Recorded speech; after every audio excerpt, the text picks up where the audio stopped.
big feet. All these spikes like a Spinosaurus. It's just lumping over the big rock. There's his tail. As many as Spinosaurus. That's incredible. Well, it's moving. Oh. This is old Psycho, this one down here. Oh. Got it? Actually, who are you behind me? Oh, it's old Miley. Looking for some free chicken and free girlfriends. That's what he was doing. Here. Let's see if we can just pop him up a little bit. Young Douglas down here, guys. He's the next step up from these other two young crocs because he actually tried to eat somebody on the Sheridan Mirage golf course. How's that for water hazard? It will certainly liven golf up a little bit. They trapped this croc very quickly. They brought him here to Hartley's. He was in the main lagoon to start with where you do your boat cruise. And then one of our boat drivers was cruising around displaying some unusual behaviour. He was actually regurgitating this big ball of trash. You see, crocodiles can eat indigestible material and it remains relatively unharmful for them on the bottom of their stomach. When it accumulates too much, which in Doug's case it did, they just chuck it up in a big ball of trash. Inside of this crocodile's stomach, there was multiple of things. Some zip ties, a bit of wire, the inner tube of a car tyre, and a custom-made crab pot. So he's eaten all this crap, it built up, he chucked it up, felt a bit better after a good spew. Most people have gotten shot. Alright, we're going to chuck you a little bit of food. Jackie's about to do a sick hand feed and she stuffs it up. That's alright. Let's try to do a run by. You reckon we can get to that hill up there or behind one of those crocs? What do you reckon? Don't let her in the cage, Jackie. Get out of the cage. She's coming in the cage. No, I don't know if that'll work. You might need to jump out. Jump out and spin it, Jackie. We don't want to get in that big bit of food there. Hear that popping sound? It's just air displacement, exactly the same as how we clap our hands, just a crocodile bites a heck of a lot harder than how we do that.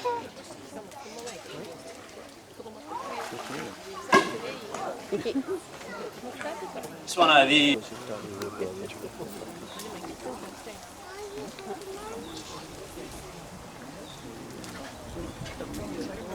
No way. Would like that back if I could get it. Even if you go straight between those boys, as long as you don't slip over, go straight that way. Bit too dodgy? Alright, maybe just leave that alone. It looks like a lot of paperwork now, actually. Now, folks, I'm sure you're familiar with crocodiles being around for a very, very long time. In fact, the first early lizard-like critters that gave rise to the dinosaurs also gave rise to the first crocodile-like. As the dinosaurs themselves, there was a lot of them. There was crocodiles. Both of these species will live in salt and freshwater environments. The salties are probably called that because they have the best salt-excreting glands out of any of the crocodilians, which means these guys can tolerate living in super saline conditions better than any other species of crocodilian on the planet today. The freshwater crocs have those because saltwater crocs will actively hunt and predate on the freshies. Strip legs of each other, tails, jaws, and believe it or not, they can come back from this kind of stuff. To give you an example of what they're capable of, there used to be a big croc in here called Spartacus, 4.5 metres long.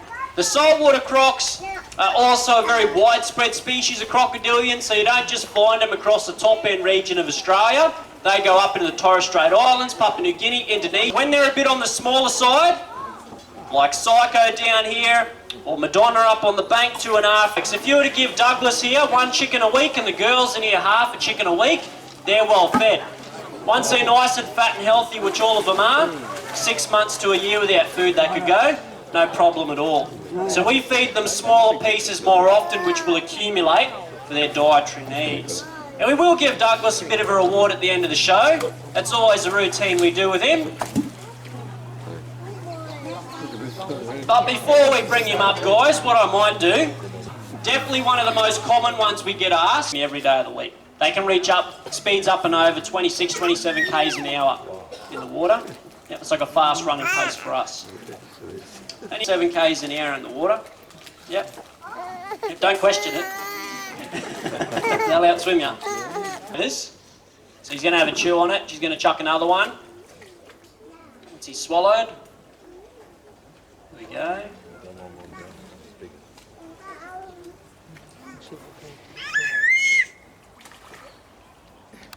Now, Holly does have to be really careful because Dougie here, I don't know if you've seen, he doesn't have many teeth. We don't really know why that is.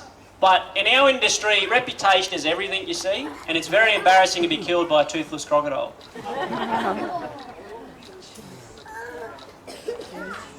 Yeah, right in his face, that's him. Bring it right out in his face. Oh, you got a little bit, watch Zena there. No, you're right.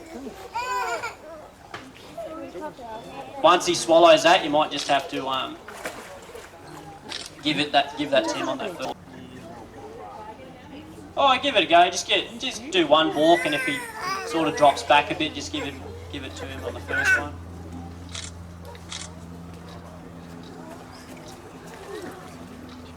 Oh yeah, try to bring him out. He might come. In his face. Oh yeah. You might have to start moving, Jackie.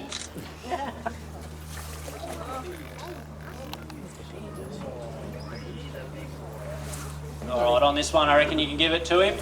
Beautiful, give Holly a round of applause, guys. Good stuff, and Ducky as well.